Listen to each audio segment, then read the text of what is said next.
దర్శకుడు హను రాఘవపూడి తన సినీ ప్రయాణంలో అనుభవాలను పంచుకుంటూ ఐ యామ్ ఫేమస్ అనే షార్ట్ ఫిల్మ్ నిర్మాణంలో ఎదురైన సవాళ్లను, అందుకు లభించిన సహాయ సహకారాలను వివరించారు.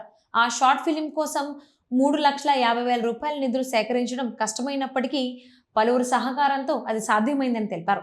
ఈ ప్రక్రియలో రమా రాజమౌళి ₹1,00,000 సాయం చేశారని, సినిమాటోగ్రాఫర్ సెంథిల్ నెగిటివ్లను ఉచితంగా అందించారని పేర్కొన్నారు.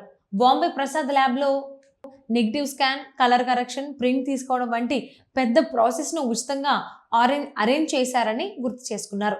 ఈ మద్దతు తనను దర్శకుడుగా నిలబెట్టిందని, శేఖర్ కమ్ముల టీం నుంచి వచ్చినందున వారికి తనపై నమ్మకం ఉందని వెల్లడించారు. పెద్ద స్టార్లైన ప్రభాస్, తారక్, చరణ్, బన్నీ వంటి వారితో పనిచేయాలనే కోరిక ప్రతి దర్శకుడికి ఉంటుందని, అయితే తాను వాస్తవిక దృక్పథంతో ఉంటానని చెప్పారు. ప్రభాస్ వంటి స్టార్తో సినిమా చేయాలంటే వారికున్న ఆరాను, ప్రేక్షకుల అంచనాలను అర్థం చేసుకోవాలని తెలిపారు. ఆ అంచనాలను హిమాలయ పర్వతం అంత పెద్దవిగా ఉంటాయని, వాటిని మోయగలిగే దమ్ము ఆ స్టార్లకే ఉంటుందని అభిప్రాయపడ్డారు. కేవలం కాగితంపై కథ రాసి తీసేయడం కుదరదని, అది వారి బాడీ లాంగ్వేజ్ అని వివరించారు. స్టార్లను హ్యాండిల్ చేయడం కాదని, ప్రేక్షకుల భారీ అంచనాలను బ్యాలెన్స్ చేయడమే అసలైన సవాలని పేర్కొన్నారు.